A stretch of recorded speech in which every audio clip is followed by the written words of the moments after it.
my best, even though I'm so stressed out. Everything just feels like a test that I fail, so depressed when I can't seem to get out. But something deep inside won't let me quit. I swear that I'm inspired by all this shit. Tell me that I can and I won't, that's what guides me the most. Your lies, I'll do what I want.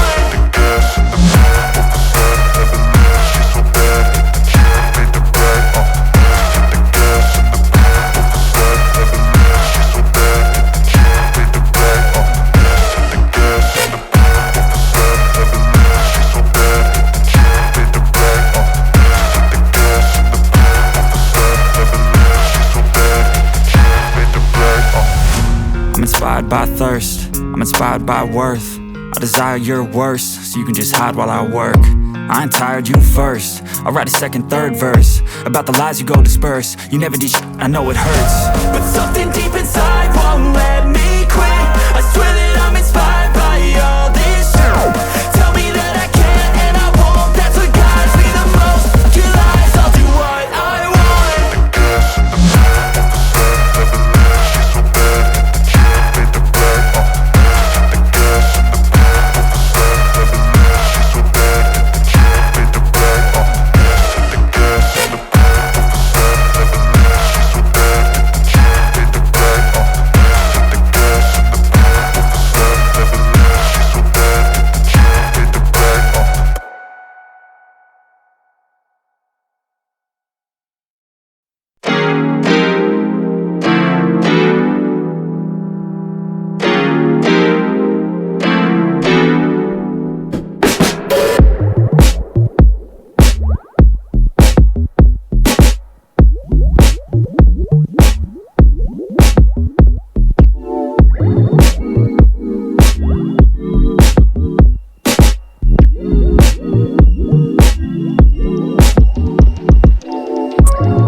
I feel nauseous, believe me. Never had a lot of shit come easy. Had to work hard, struggle just to be me. Had to rise up just so they could see me. Did what I had to do just to feed me, and what was left over I put towards my dreaming. But the only thing in life that has meaning are the things you gotta work for, believe me. Take into your hands a plan, your own hands can land your own brand. And damn, I feel like no one takes accountability. They want the credibility, convincingly unwilling to put in the hours it takes to get some power. Don't be f***ing sour, take a cold shower. Scream until you're louder, work until you're prouder. And f*** all the doubters, they're just your downers. I swear to God they all let me down. I always fought just to wear the crown. I'm off at these fucking clowns who were all taught they deserve an ounce. It's only worth it if you work for it. It's only worth it if you work for it. I won't stop till they hear me now. I won't stop till I wear the crown.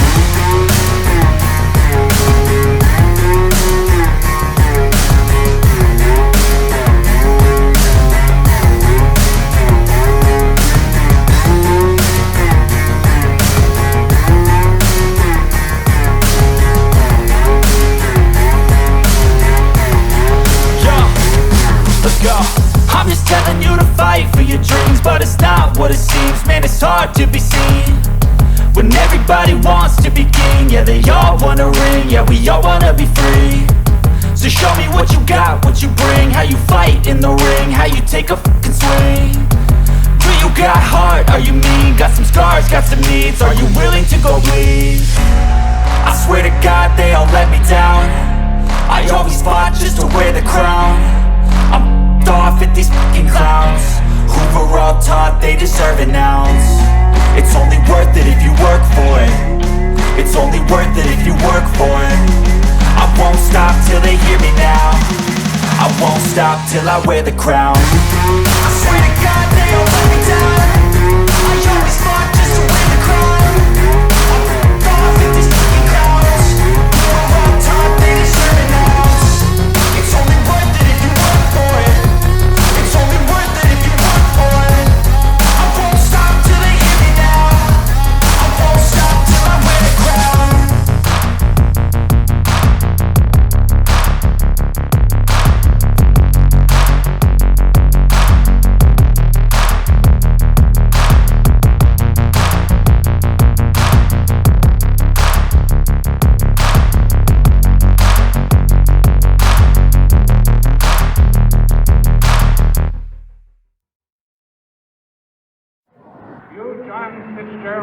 Do solemnly swear I, John Fitzgerald Kennedy, do solemnly swear that you will faithfully execute the office of President of the United States that I will faithfully execute the office of President of the United States and will, to the best of your ability, and will, to the best of my ability, preserve, protect, and defend the Constitution of the United States. preserve, protect, and defend the Constitution of the United States. So help you God. So help me God.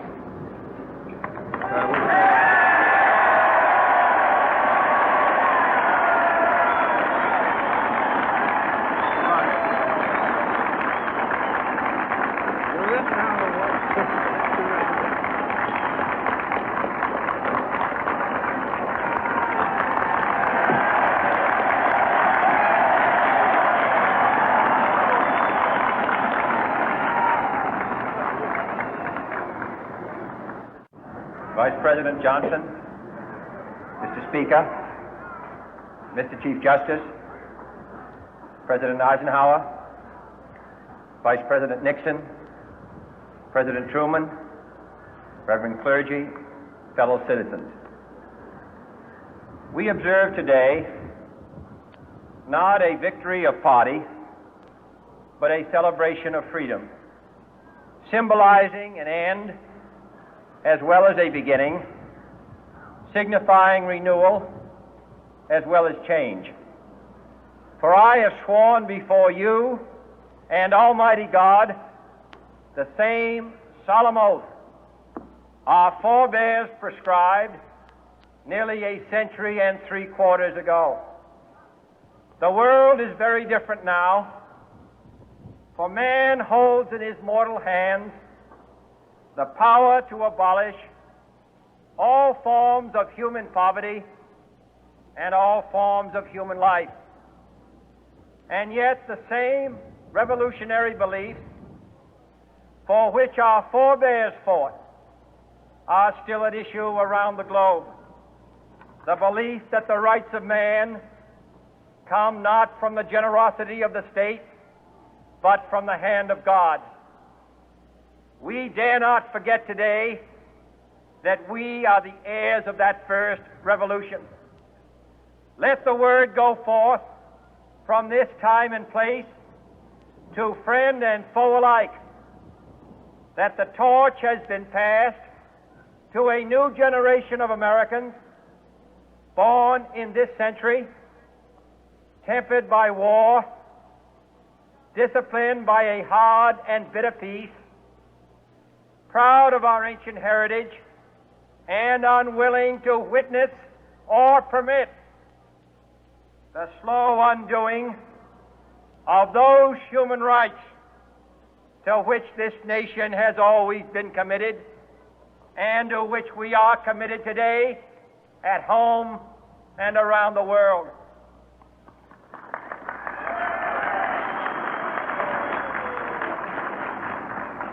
let every nation know, whether it wishes us well or ill, that we shall pay any price, bear any burden, meet any hardship, support any friend, oppose any foe, to assure the survival and the success of liberty.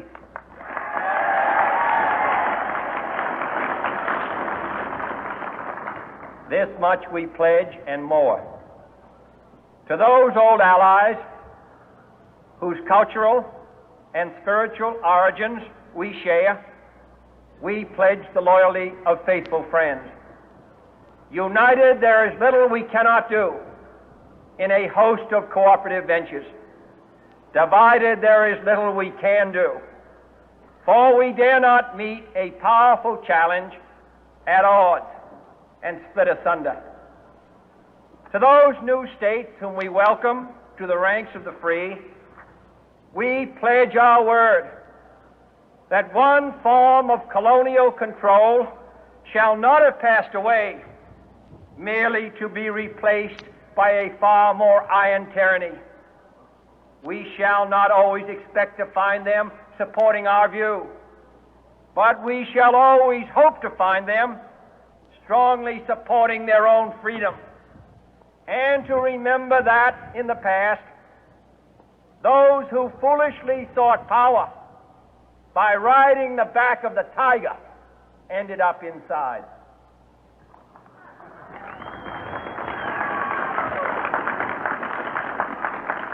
To those people in the huts and villages of half the globe struggling to break the bonds of mass misery, we pledge our best efforts to help them help themselves for whatever period is required, not because the communists may be doing it, not because we seek their votes, but because it is right.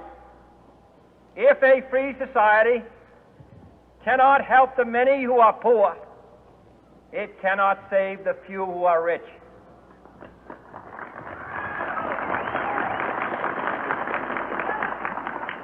To our sister republics south of our border, we offer a special pledge to convert our good words into good deeds, in a new alliance for progress, to assist free men and free governments in casting off the chains of poverty. But this peaceful revolution of hope cannot become the prey of hostile powers. Let all our neighbors know that we shall join with them to oppose aggression or subversion anywhere in the Americas. And let every other power know that this hemisphere intends to remain the master of its own house.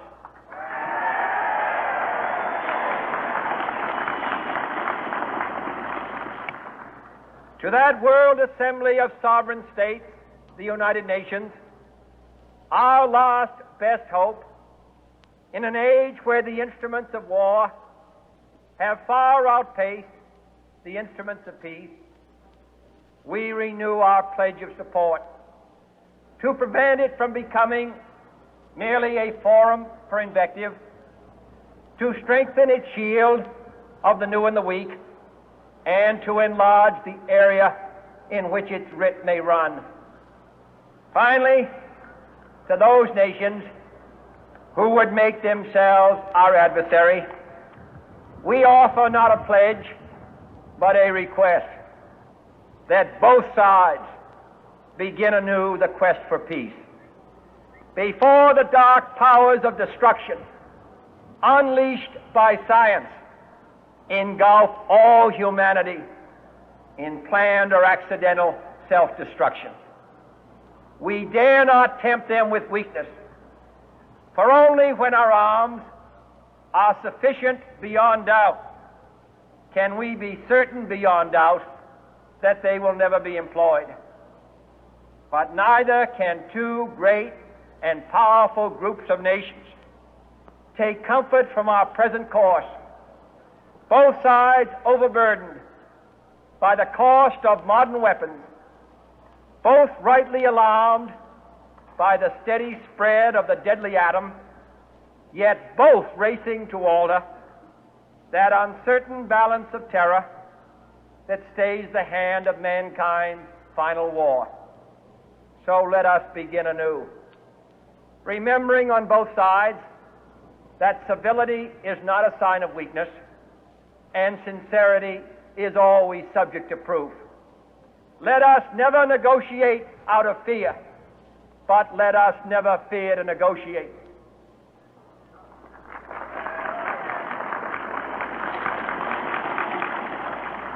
Let both sides explore what problems unite us, instead of belaboring those problems which divide us.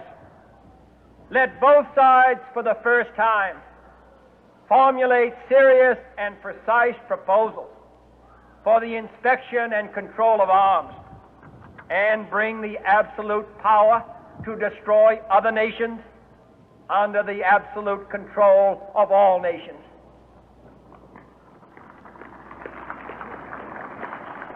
Let both sides seek to invoke the wonders of science instead of its terrors. Together, let us explore the stars, conquer the deserts, eradicate disease, tap the ocean depths, and encourage the arts and commerce. Let both sides unite to heed in all corners of the earth the command of Isaiah to undo the heavy burden and let the oppressed go free.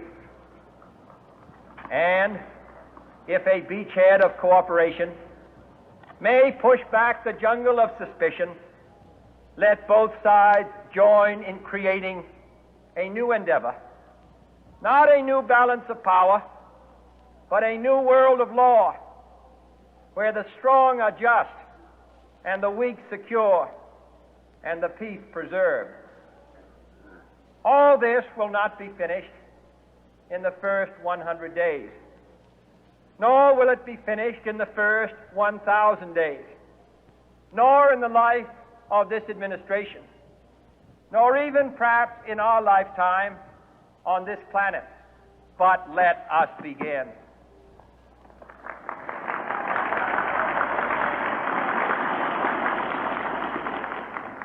In your hands, my fellow citizens, more than mine, will rest the final success or failure of our course. Since this country was founded, each generation of Americans has been summoned to give testimony to its national loyalty. The graves of young Americans who answered the call to service surround the globe. Now the trumpet summons us again, not as a call to bear arms, though arms we need, not as a call to battle, though in battle we are, but a call to bear the burden of a long twilight struggle, year in and year out, rejoicing in hope, patient in tribulation, a struggle against the common enemies of man, tyranny, poverty, disease, and war itself.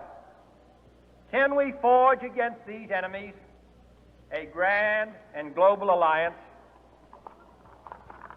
north and south, east and west, that can assure a more fruitful life for all mankind? Will you join in that historic effort?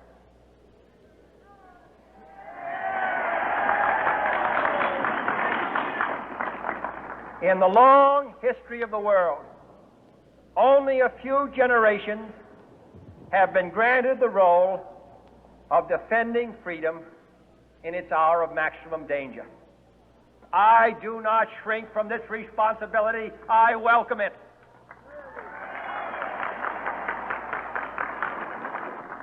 I do not believe that any of us would exchange places with any other people or any other generation. The energy, the faith, the devotion which we bring to this endeavor will light our country and all who serve it. And the glow from that fire can truly light the world. And so, my fellow Americans, ask not what your country can do for you, ask what you can do for your country.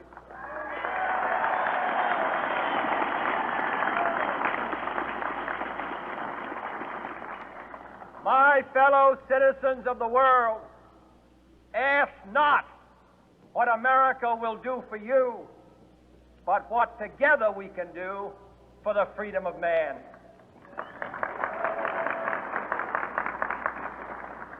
Finally, whether you are citizens of America or citizens of the world, ask of us here the same high standards of strength and sacrifice which we ask of you. With a good conscience, our only sure reward, with history the final judge of our deeds, let us go forth to lead the land we love, asking His blessing and His help, but knowing that here on earth God's work must truly be our own.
Thank